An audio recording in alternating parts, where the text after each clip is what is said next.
Assalomu alaykum.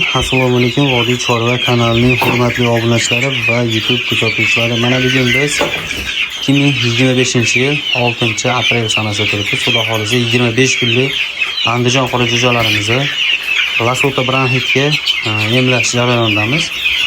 Sizlar Lasota bronxit qanaqa qilib emlasa bo'ladi?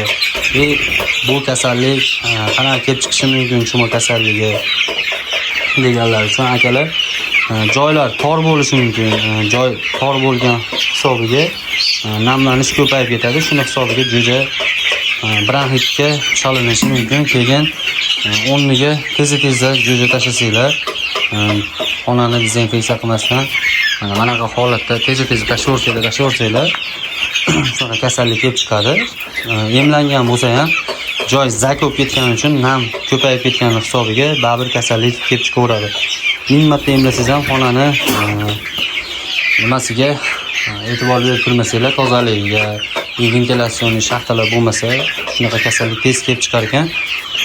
Shuning uchun sizlarga tavsiyam mana Lasotani emlashni boshlaganmiz. Bunaqa narsaga 90 grammlik idishga tayyorlab olganmiz.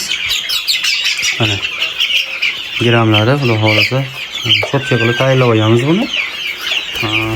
Ko'ziga mana tetikada tomizib chiqasizlar.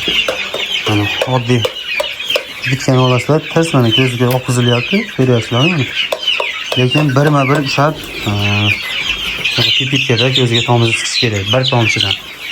Buni narxi, Lasotani narxi 46 ming so'm ekan. Bemalol olsanglar bo'ladi.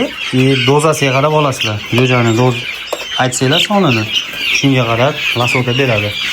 Birinchi o'rinda Lasotaga emlab olish kerak, keyin Lasota bronxit qilib olsanglar ham bo'laveradi.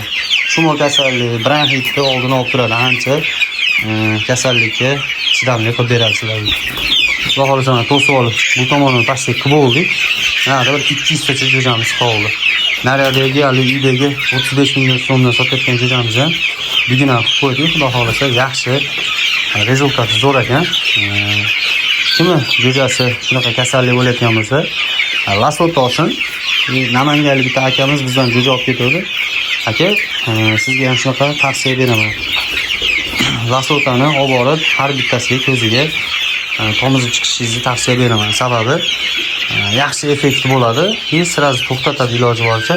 Xonani haroratini yaxshi qiling. Aka, iloji boricha 25-30 gradusda kechasi ham turish kerak. Ventilyatsion shaxtalar qo'yishinglar kerak. Manaqa salafan qo'yishinglar tavsiya beraman. Bu yerda prosta emlab olish uchun, mana shu torligi uchun mana shu qo'yib olganmiz. Hozir naryoqda xonasi mana bu svetni olib turibdi. Ashxonaga olib o'tamiz inshaalloh. Kanalimizga obuna bo'linglar. Sizlar uchun foydali kontent chiqarib boradigan, faqatgina sizlar uchun, sizlarning foydalariga ishlaydigan Vodiy Chorva va Vodiy House kanalining hurmatli obunachilar uchun qo'limizdan kelgancha anaqa chiroyli ma'lumotlar berishga harakat qilamiz. Jo'jalarimiz ham sotiladi akalar. Buni narxi 25 ming so'mdan beramiz. Naryadagini 1,5 oylikni xudo xolisa 35 ming so'mdan hozirgi kundagi narxlari. Kimga Andijon qora jo'jalari, sog'lomlari, vaksina bo'lganlari kerak bo'lsa, pastda nomer qoldiramiz, bemalol aloqaga chiqib olishinglar mumkin. Mana Lasota qilish jarayonini ham sizlarga qo'limdan kelgancha esimga tushib qoladi. Video azor qilib berdim. Keyingi videoda ko'rishguncha xayr, sog' bo'linglar, salomat bo'linglar. Sizlar bilan kanalda meni Muhammad Ayub bo'ldi. Keyingi videoda ko'rishguncha xayr.